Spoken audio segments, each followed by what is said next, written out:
Watermelon எடுத்து வேட்டிக்குள்ள விடுற மாதிரி இவங்களுக்கு வேணும்னா இவங்களே சேனலுக்குள்ள கூப்பிட்டுக்கிறாங்க, இவங்களுக்கு வேணாம்னா இவங்களே சேனலை விட்டு வெளில துரத்திக்கிறாங்க. அதுலயே வேற ப்ரொமோஷன்லாம் பண்ணி சேனல் ஐப்ல கொண்டு போயிடுறாங்க. யாரை பத்தி பேசுறேன் அப்படின்னு தெரிஞ்சுக்க இந்த வீடியோ பாருங்க. ஆன்லைன்ல ஆல்ரெடி பார்த்துருப்பீங்க, இருந்தாலும் சொல்ல வேண்டிய கடமைல, அதனால நான் சொல்லிட்டேன். வாங்க இப்ப வீடியோக்குள்ள போகலாம். குக் வித் கோமாளில ரீசெண்டா ஒரு பிரச்சனை போயிட்டே இருக்கு. நம்ம வாட்டர்மெலன் போட்டு பொழந்திருக்காங்க. அதுல மாக்கப்பா மேலதான் முக்கியமாவே சொல்லிட்டு இருக்காங்க. அவர் தான் வந்து குடிச்சிட்டு வந்துட்டு ராடை வச்சுலாம் அடிச்சிட்டாரு, அதுக்கு வந்து புகழும் கானவனத்தும் துணை போறாங்க, அதுக்கு மெயின் காரணமே என் வளர்ச்சி தான்ப்பா, என் வளர்ச்சியை பார்த்து மாக்காப்பாலாம் வந்து ரொம்ப என்னை வந்து டவுன் பண்ணுன்றதுக்காகவே இதெல்லாம் பண்ணியிருக்காங்க, என்னை அடிச்சாங்க, குடிச்சிட்டு அடிச்சாங்க அப்படின்ற மாதிரி கம்ப்ளைண்ட்லாம் வந்து நம்ம வாட்டர்மெலன் போய் கொடுத்திருந்தாரு. அதுக்காக நிறைய பேர் வந்து வாட்டர்மெலனுக்காக சப்போர்ட்லாம் பண்ணியிருந்தாங்க. இன்னொரு சைடு இதெல்லாம் பார்த்ததுக்கப்புறம் வாட்டர்மெலனை பார்த்துட்டு எல்லாருமே வந்து இன்டர்வியூலாம் எடுக்க ஆரம்பிச்சிட்டாங்க. நிறைய யூடியூப் சேனல்ல இருந்து இதை பார்த்துட்டு மாக்காப்பா, புகழ், வினோத்லாம் சும்மா இருப்பாங்களா, எல்லா நியூஸ் சேனல்ஸையும் கூப்பிட்டு இன்டர்வியூ கொடுக்குறாங்க. எதுக்கு இந்த ஆளெல்லாம் தூக்கிட்டு போயிட்டு இந்த மாதிரி நீங்க பேசிட்டு இருக்கீங்க, வாட்டர்மெலனை கூட்டிட்டு போயிட்டு இன்டர்வியூலாம் வச்சு நீங்க எடுத்துட்டு இருக்கீங்க, அவரை வச்சு பேசுறதுக்கான வேலை என்ன, ஃபர்ஸ்ட் எந்த சைடு நியாயம் இருக்குன்னு நீங்க கேட்கவே மாட்டீங்க, அவர் என்ன பேசியிருந்தாரு தெரியுமா அப்படின்னு சொல்லிட்டு பெரிய குண்டு தூக்கி போடுற மாதிரி ஒரு விஷயத்த சொல்றாங்க.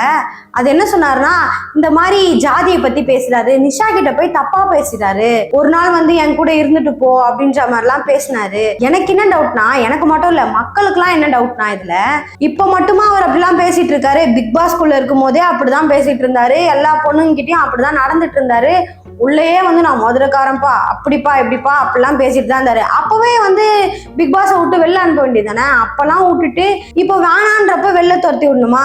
சிடபிள்யூசிக்குள்ள வரவங்க எல்லாருமே அடிச்சு துரத்தி விட்டுறாங்க, அவங்க வேற ஒரு சேனலுக்குலாம் போயிடுறாங்க. மோனிஷா, சிவாங்கி, பட்சாரு இவங்கெல்லாம் வந்து சிடபிள்யூசில இருந்தாங்க. ஆனா இருந்துட்டு டக்குன்னு வந்து நம்ம சன் டிவிக்கு வந்து தாவிட்டாங்க. சன் டிவிக்கு தாவினதுக்கு என்ன காரணம் அப்படின்ற மாதிரி பல பேருக்கும் கேள்விதான் இருந்துச்சு. ஒருவேளை வந்து சன் டிவியும் விஜய் டிவியும் வந்து கை கோர்த்துட்டாங்களோ, இதை இவங்க வாங்கியிருப்பாங்களோ, அதை அவங்க வாங்கியிருப்பாங்களோ, அந்த லெவலுக்குலாம் நம்ம யோசிக்க ஆரம்பிச்சிட்டோம். மணிமேகலை விஷயத்துல எல்லாரும் பேசின ஒரு விஷயம் என்னன்னா, விஜய் டிவிக்குள்ள யாருமே வளரக்கூடாதா, வளர்னாலே அவங்கள வந்து டம்ப் பண்ணி வெளில அமுச்சு விட்டுருவாங்களா அப்படின்ற மாதிரிலாம் எல்லாம் பேசினாங்க. ஏன்னா வந்து பிரியங்காக்கும் மணிமேகலைக்கும் பிரச்சனை வந்து ஈகோ கிளாஷ் ஆகி அதுக்காக விஜய் டிவியில் இருக்க நிறைய செலிபிரிட்டிஸே வீடியோலாம் போட்டிருந்தாங்க. ஏன் மாக்காப்பாலாம் வந்து செருப்பை காமிச்சுலாம் வீடியோலாம் போட்டிருந்தாரு, அதெல்லாம் நீங்கள் எல்லாருமே பார்த்துருப்பீங்க. இந்த இஷ்யூ பற்றி எல்லாரும் பேசிட்டு தான் இருக்காங்க. முக்கியமாக செலிபிரிட்டிஸ் இப்போ வீடியோலாம் அப்லோட் பண்ணிட்டு தான் இருக்காங்க. நான் வந்து இப்போ அவரை வந்து குறை சொல்லணும் அப்படின்றதுக்காக நான் சொல்லலை, அவரை புரிஞ்சுக்கோங்கன்னு சொல்றதுக்காக தான் இந்த லைவ். அவர் பண்றது it is not his fault, he is now in that delusional world. அவர் பாவம். அவரு நான் அவரை வந்து சப்போர்ட் பண்ணி அவரை வந்து whatever he has done அதை நியாயப்படுத்தி பேசுறதுக்காக நான் வரல.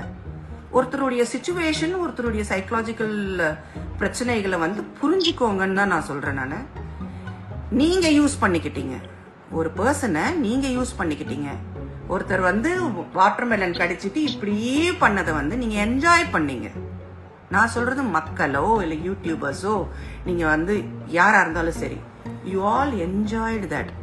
அந்த வந்து பார்த்தப்போ உங்களுக்கு வந்து என்டர்டெய்னிங்கா இருந்துச்சு, ரொம்ப பிடிச்சிருந்துச்சு, ஆஹோ ஓஹோன்னு ஏத்தி விட்டீங்க. நீங்க ஏத்தி விட்டதுக்கு அப்புறம் அவர் என்ன நினைச்சுக்கிட்டாரு, he fell into that delusion that I am some person, I am a great actor, நான் தான் எல்லாமே அப்படின்ற அந்த பிரிக்கிங் பாயிண்ட் அவங்களுக்கு உள்ள இருந்த அந்த பட்டனை வந்து நீங்க தட்டி விட்டீங்க, அது ஆன் ஆயிடுச்சு.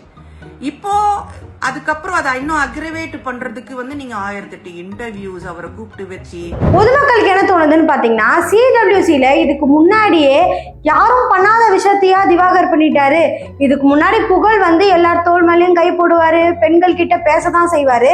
அதே மாதிரி புகழ் மாதிரி இவரும் வந்து கொஞ்சம் பெரிய ஆள் ஆகலாம் அப்படின்னு சொல்லி இவர் ட்ரை பண்ணிருக்கலாம். இப்போ வர குக் வித் கோமாளிய யாராலையும் பார்க்கவே முடியல. எல்லாரும் வந்து ஸ்ட்ரெயிட்டாவே சொல்ல ஆரம்பிச்சிட்டாங்க, நல்லாவே இல்லை, நீங்க ஒரு கண்டென்ட் பண்றீங்க, அது ரொம்ப கேவலமா இருக்கு அப்படின்ட்டு. இவங்க பண்ணா தப்பு, அதே இவங்க பண்ணா தப்பு இல்லையா? மக்களை பொறுத்த வரைக்கும் உங்க டிஆர்பிக்காக மட்டுமே ஒருத்தவங்களை உள்ள கூட்டு வரீங்க, இன்னொருத்தரை வெளில அமுச்சு விடுறீங்க. உங்களுக்கு ஃபர்ஸ்டே தெரியும்ல வாட்டர்மெலன் இப்படிதான்ட்டு, அப்புறம் அவரை உள்ள கூட்டு வந்துடுறீங்க. உள்ள கூட்டு வராமலே இருந்திருக்கலாம். உள்ள கூப்பிட்டு வந்துட்டு அவரை வச்சு நல்லா சம்பாரிச்சுட்டு இப்போ வந்து துரத்தி விடுறது. வாட்டர் மிலான் வந்து ரொம்ப நல்லவரெல்லாம் சொல்ல மாட்டேன், அவரும் கொஞ்சம் மோசமான ஆள் தான். இருந்தாலும் விஜய் டிவிக்குள்ளேயும் பாலிடிக்ஸ் நடக்குது. அதுதான் வந்து சொல்ல முடியாத ஒரு உண்மையாவே இருக்கு. இதை பத்தி நீங்க என்ன நினைக்கிறீங்க? உங்களோட சப்போர்ட் யாருக்கு? மாகாபா ஆனந்துக்கு சப்போர்ட் பண்ணுவீங்களா இல்ல வந்து வாட்டர் மிலானுக்கு சப்போர்ட் பண்ணுவீங்களா? இதே மாதிரி நிறைய விஷயங்களை தெரிஞ்சுக்க ரெட் டேப் சேனலை சப்ஸ்கிரைப் பண்ணி வச்சுக்கோங்க.